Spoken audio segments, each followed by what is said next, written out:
Olá pessoal, nessa aula vamos continuar o assunto de sintaxe, ou seja, o estudo da palavra relacionado com sua função dentro da frase. No caso, vamos continuar o assunto de concordância. Na aula passada nós estudamos a concordância verbal, nessa aula nós vamos estudar a concordância nominal.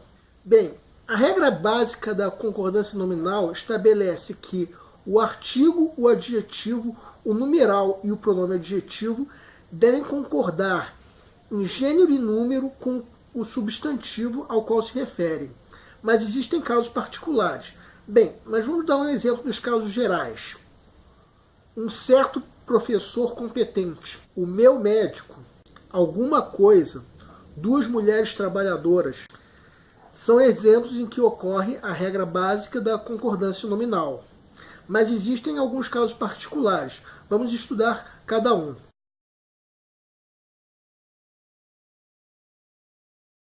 Bem, o primeiro caso particular estabelece que se um substantivo for determinado por mais de um adjetivo, duas coisas podem acontecer.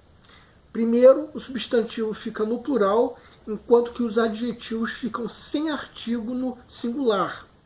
Para aquela pintura, usei as cores azul, branca e vermelha. Outra coisa que pode acontecer é o substantivo ficar no singular, enquanto os adjetivos a partir do segundo ficam com artigo. Para aquela pintura, usei a cor azul, a branca e a vermelha.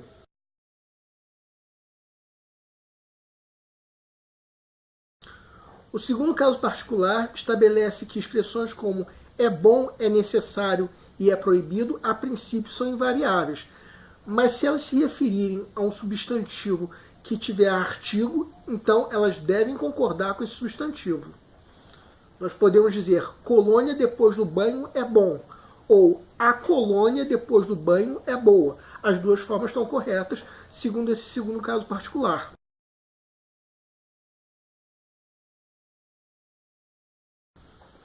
O terceiro caso particular estabelece que o termo bastante deve concordar com o substantivo em se tratando de adjetivo. O termo bastante em se tratando de advérbio é invariável. Havia bastantes mulheres na festa. Essa frase pode parecer mal sonora, mas a gramática aceita. A casa era bastante confortável.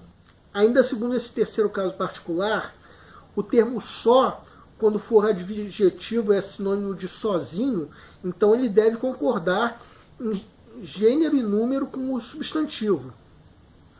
Mas em se tratando de advérbio, é sinônimo de somente, então ele é invariável. Mas a expressão a sós, que é uma locução adverbial, ela é invariável. Podemos dizer, por exemplo, Judite e Marina estão sós, ou Judite e Marina estão a sós. As duas formas são aceitas.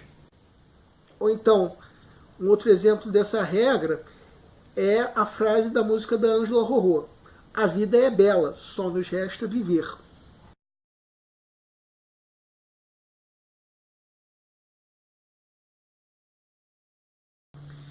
Nessa aula encerramos o assunto de concordância. Na próxima aula vamos estudar a regência, ou seja, a relação entre os termos da oração. Aguardem!